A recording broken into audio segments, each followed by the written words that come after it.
दोस्तों, ये छोटा सा परिंदा हाउस स्पैरो कहलाता है, जो कि आमतौर पर हमें देहाती इलाकों के अंदर सबसे ज्यादा देखने को मिलती थी। लेकिन अब ऐसा क्या हुआ कि अचानक से ये दिखना बंद हो गई।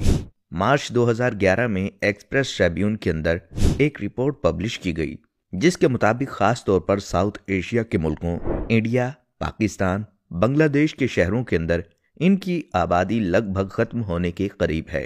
और ये खबर इंतहाई खतरनाक है, क्योंकि अगर ये चिड़ियां हमारे माहौल से गायब हो जाती हैं तो ये बात याद रखें कि इंसानों को ऐसी जानलेवा बीमारियां शुरू होंगी जिसके बारे में हमने आज से पहले सुना भी नहीं, और ना ही उनका इलाज मुमकिन होगा।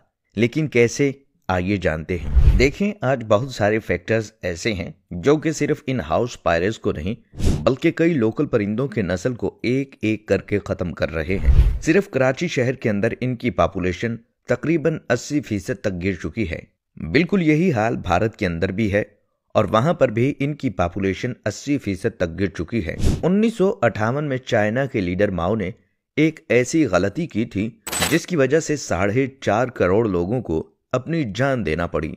दरअसल हुआ कुछ यूं कि चाइना के अंदर अगले 15 साल का एक मंसूबा बनाया गया कि इकोनॉमी को तरक्की देकर इसे अमेरिका और बरतानिया के बराबर पहुंचाना है।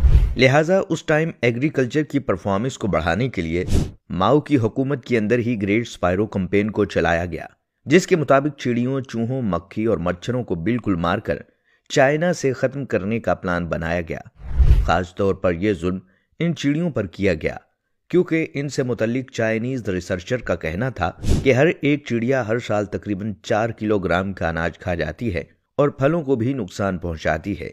क्योंकि ये चिड़ियां करोड़ों की तादाद में मौजूद हैं, तो हम इस खाने को बचाकर अपने लोगों के लिए इस्तेमाल कर सकते हैं। लिहाजा इस कैंपेन की बहुत ज्यादा प्रमोशन की गई। इसके लिए बाकायदा एक फोर्स कायम की गई। चाइना के लोगों को मोटिवेट किया गया और पूरे चाइना के अंदर करोड़ों चिड़ियों को मार दिया गया। इनके अंडों और घोंसलों को तबाह कर दिया गया और अगले 2 सालों के अंदर इनकी तादाद लगभग खत्म होने के करीब आ गई। लेकिन ये लोग ये बात भूल गए कि छोटी सी चिड़िया भी इन्वायरमेंट का बैलेंस कायम रखती है, और सिर्फ ये अनाज नहीं बल्कि कीड़े मकोड़ों को भी खा जाती है, जिसकी वजह से इन्वायरमेंट के अंदर इनकी तादाद बैलेंस रहती है। अब इसका उलट हुआ। देखते ही देखते कीड़ों की तादाद बढ़ने लगी। खास तौर पर टिड्डों की आबादी ये बड़े बड़े झुंड की सूरत में आते और हजारों एकड़ पर फैली फसलों को चट कर जाते। चाइना के लोगों ने ऐसा हमला पहले कभी नहीं देखा था, लिहाजा इस बार उन्होंने इससे बचाव के लिए स्प्रे भी शुरू किए।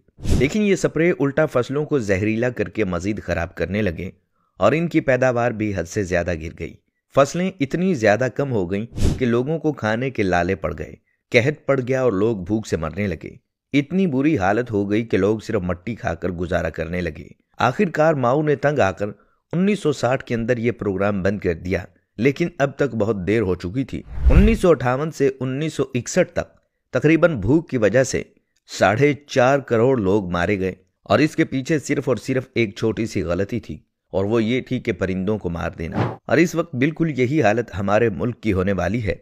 एक अहम वजह के दरख्तों की कटाई की वजह से होने वाले हर साल टेम्परेचर के अंदर इजाफे की वजह या फिर ग्लोबल वार्मिंग की वजह से ये छोटा सा परिंदा अब मजीद गर्मी और सर्दी को बर्दाश्त नहीं कर पा रहा। शदीद गर्मियों के अंदर लोगों ने अपनी छतों पर पानी तक रखना छोड़ दिया है, जिसकी वजह से ये छोटा सा परिंदा भूख और प्यास की वजह से दम तोड़ रहा है। लेकिन अफसोस कि आज इस बारे में किसी को भी कोई फिक्र नहीं है। बाकी आप इस बारे में क्या सोचते हैं? अपनी कीमती राय का इजहार कमेंट सेक्शन में जरूर कीजिएगा।